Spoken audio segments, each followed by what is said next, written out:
irmãos, uma foi doada e um irmão meu faleceu de câncer aos 43 anos de leucemia. Fui criado pela minha avó praticamente, Dona Divina, que morreu com 97 anos, e eu estava na prisão quando ela morreu. Putz. Mas graças a Deus consegui ter o meu momento com ela de me despedir, né? Me levaram numa escolta super aparamentada, mas aquilo para mim não significava nada, o importante era estar ali com ela.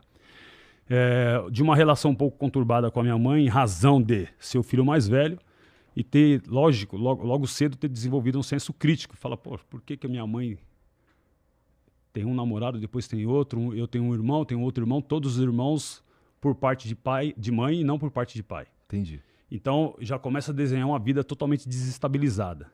Morando em favela, despejado de favela. Morava numa casa 3 meses do aluguel que você deu de entrada ali, já não tinha mais pago, você ganha mais 3 meses de fôlego e é despejado e vai para outro lugar. Vez ou outra, a família dividida. Meus irmãos morando com um, com outro, fui morar com a minha tia, depois morei com a minha avó, depois morei com a minha mãe, depois morei com a minha avó novamente, mas sempre junto, mais com a minha avó. E eu pego a minha avó como referência, o amor de mãe eu desenvolvo assim. Hoje, estou desenvolvendo o amor de mãe com a minha mãe, em razão da perda da minha avó, de ter me aproximado mais da minha mãe e de começar a entender mais o universo da minha mãe, do porquê que aconteceram aquelas coisas na vida dela. Então vamos dizer assim, que um primeiro homem da vida da minha mãe, numa palavra bem pesada, desgraçou a vida da minha mãe. Entendi. Fez ela mulher, com 17 anos, grávida, abandonou, e nasce o Ângelo Canuto, aquele moleque que vem depois numa sequência de um monte de irmãos, mas cada um filho de um pai. Então tu é o mais velho. Entendi. Eu sou mais velho, 51 anos eu tenho, eu sou de 1973, outubro de 73, né? Escorpião. E aí quando eu chego numa certa idade, que eu sempre cuidei dos meus irmãos, sempre quando eu ia pra rua, meu irmão arrumava confusão ou outra, alguma coisa do tipo, eu não tinha ninguém na minha retaguarda e ninguém na minha frente. Uhum. Ou seja, eu tinha muita gente na minha retaguarda, mas ninguém na minha frente. Eu tinha que defender meus irmãos. E na quebrada, pretinho, disposição, eu sempre fui o amigo, mas o amigo para defender alguém. Entendi. Nós estávamos falando que tu era uma criança, tinha 12 anos? 12. Para você ter uma ideia, uma coisa que é bem forte eu falar aqui, né, para você entender. Meu primeiro contato com algo do mal, mas muito do mal, foi promovido por pessoas de bem. Como promovido por pessoas de bem? Um protético que morava na rua de onde eu morava, o dono de um bar, que era o melhor bar da rua, e eu morava lá no final da rua, numa casinha paupérrima. Eu vivia mais na rua de favores, fazendo favores. Vai ali, moleque, na venda, ganhava um gibi, ganhava um doce, um real, mas na época era cruzeiro, para juntar uma moeda para poder comprar uma bengala e um tablete de manteiga, né? Nem pó de manteiga, um tablete de manteiga e ajudar a tomar um café da manhã.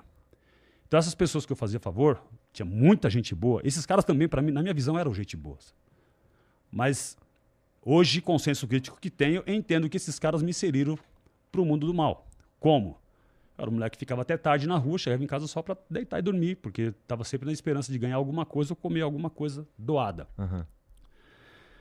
Um cachorro de uma família, que era um São Bernardo, estava com vírus, doente, alguma coisa do tipo.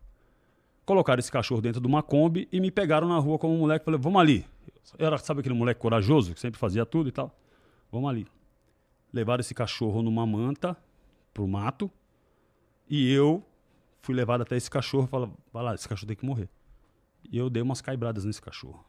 Eu tenho isso até hoje, esse trauma na minha vida. Meu primeiro, não vou dizer homicídio, mas a minha primeira vida que eu tiro é de um animal.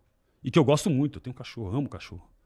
E como criança, ele deve ter sido muito sinistro. Mas isso é aquela coisa que acontece muito hoje na periferia, trazendo pra realidade. Você enche a bola de um moleque falando, ei, moleque, você é foda, você é 1000 grau, isso, aquilo, outro, o moleque se infla. Ele não tem nada de 1000 grau, mano. É um moleque, pô. Dá uma arma na mão do moleque, fala que ele é 1000 grau, que experiência que ele tem? Ele acha que ele é 1000 grau. É igual o cara falou, não, eu nasci pra ser vida louca, eu sou vida louca mesmo. Se você colocar isso na sua cabeça que é vida louca, você vai ser vida louca até o fim, até você morrer. E costuma não demorar muito, né? Quando eu me ligo na prisão que essa parada não tem nada a ver, que se eu chego aqui, salve rapaziada, todo mundo me ouve, fala, por que eu não posso falar lá fora? Salve rapaziada, e todo mundo me ouve. Qual é a minha mensagem? Mas isso, quando se inicia lá, que eu tiro a vida desse cachorro e eu volto pro carro, foi promovida por pessoas de bem. Por que o homem não foi lá e fez? Ele colocou um moleque pra fazer? Porque eu tava na rua vulnerável. Crianças vulneráveis na rua. Igual você vê crianças no farol vendendo isso, aquilo, outro. À mercê do que o mundo tem para oferecer. E eu ali naquele curto espaço de 100, 200 metros da minha casa, eu fui cooptado para fazer uma merda.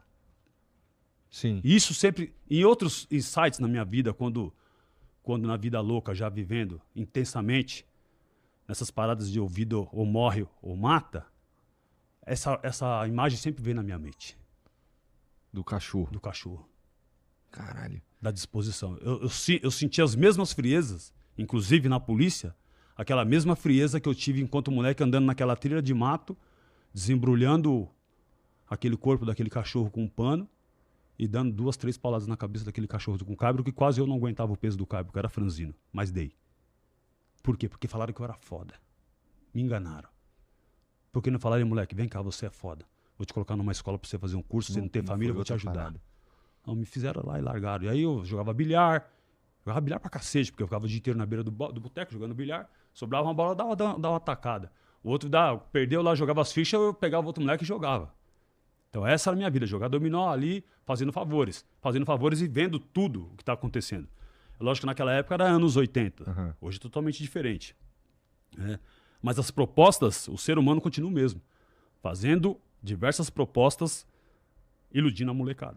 Nessa fase aí da tua vida, tu tava ali tentando sobreviver na tua rua ali, como você disse, vivendo de favores e tudo mais, fazendo as coisas. E aí, essa foi a primeira coisa horrível que tu teve que fazer, né? Que me marca até hoje, inclusive. Daí pra você, pros caras de fato te cooptarem pro lado do mal...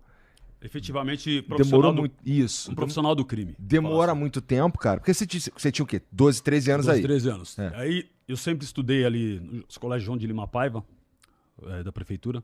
Eu fiz do primeiro até a 8ª série ali. Me formei, depois eu fui por Elisa Raquel Macedo de Souza, que é o Chabilândia, para fazer o 2º ano. Nesse período que eu tô ali na transição, terminando a 8ª série, o primeiro ano, que era o suficiente para você prestar concurso público da polícia, mas eu já vivia em uma outra vila. Eu já tinha mudado ali quase do centro de Guaianazes da Carlos Roberto, já tinha mudado para Chabilândia, ali, Vila Nancy, que é uma outra quebrada da quebrada, um subdistrito dentro da quebrada. Eu conheço um cara, né, que era dono de uma pizzaria, que tinha o melhor time da quebrada na época. Hoje o Botafogo de Guaianazes, outros times ali surgiram, mas depois desse. Eu jogava no Garotos Travessos, do Fumacê, que era um time da quebrada. Que, na verdade, esse time, a maioria dos seus jogadores era tudo humano. Saía da detenção, saía da penitenciária do estado, aquele giro. Os manos da quebrada e jogava ali no time desse mano. E eu, pivetão, na época ali, desde os 14 anos eu sempre joguei com ele.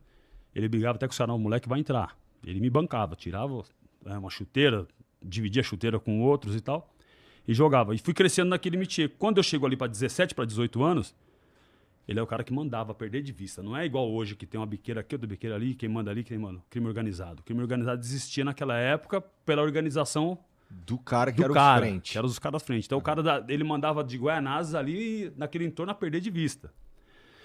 E ele chega em mim e fala assim, vem cá, mano. Tem coragem de entrar na polícia? Aí você vê moleque de quebrado, você conhece as regras e fala, mano, mas não é mancada entrar na polícia? Ele fala uma coisa que entrou na minha cabeça e que entra hoje na cabeça da molecada. Eu faço a comparação, até hoje essas coisas não mudaram. Você falar para um moleque de favela, de quebrada, vendendo doce no farol, você fala, vou te deixar rico, ele não quer saber qual é a proposta. É verdade. Ele quer ser rico. Ainda mais hoje, né? A Ferrari roncando para lá e para cá na mão de moleque novo, e o moleque acha que aquilo ali é muito fácil. E ele me fala, quer ficar rico? Você vai ficar rico. Como assim? Ele falou assim, você tem coragem? Eu falei, você tá falando que não é mancada? Eu vou, mano. O que é uma ferida mais ou menos para um corpo infectado? Eu não tô nem vendo. Não tinha um pai para me orientar, não tinha ninguém para me orientar. A porta da minha casa era uma escora de madeira. Alimento, vez ou outra que tinha. Vivia mais de doação. Esse era um cara que todas as datas comemorativas ele me dava um kit de roupa. Me tratava muito bem. Sobretudo o que mais ele contribuía comigo, e nessa ideia que ele me ofertou a fazer parte do crime, entrando na polícia, era o que ele tinha de melhor para ele. A história de vida dele também era foda. Ele não veio de um outro universo me oferecendo coisa ruim. Ele viveu coisa ruim a vida inteira. E aquilo para ele era muito natural. Isso poderia ter sido muito natural para mim hoje. Mas eu percebi que isso não era natural, que eu tinha que mudar o curso da história. E o que eu faço hoje é totalmente contrário daquilo que me cooptaram pro crime. E aí quando ele me fala, você tem coragem? Eu falei, tenho. Eu vou e presto concurso público, tudo ele me ajuda, ele financia isso.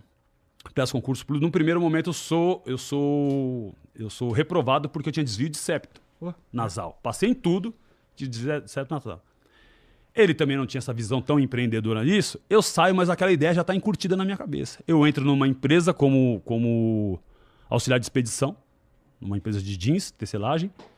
4 meses após da carência do meu plano de saúde, eu me submeto a essa cirurgia, porque eu já tinha aquilo na minha ideia. Ele falou que eu vou ficar rico. Eu não vou ficar rico aqui trabalhando de auxiliar de expedição, eu vou ficar rico lá com ele. Eu faço a cirurgia, desvio de septo, estou ok. Depois de 2 meses já feita a cirurgia apta. Eu, por meios próprios, porque eu estava trabalhando, eu falto na empresa e presto concurso público. Já sabia todo o caminho, que ele me ensinou no começo, fui lá, fiz de novo. Fiz e passei. Eu passo, eu chego nele e falo assim, mano, passei e vou ser chamado. 24 de fevereiro de 93 eu sou chamado para o curso de formação de soldados. Tu tinha prestado a prova muito tempo antes? Eu tinha prestado em 92, era para eu ter entrado antes do episódio do Carandiru. Tá. Porque eu sou de 73, era para eu ter entrado justamente ali com 18 anos. Uhum. Aí eu entro em 93 ali de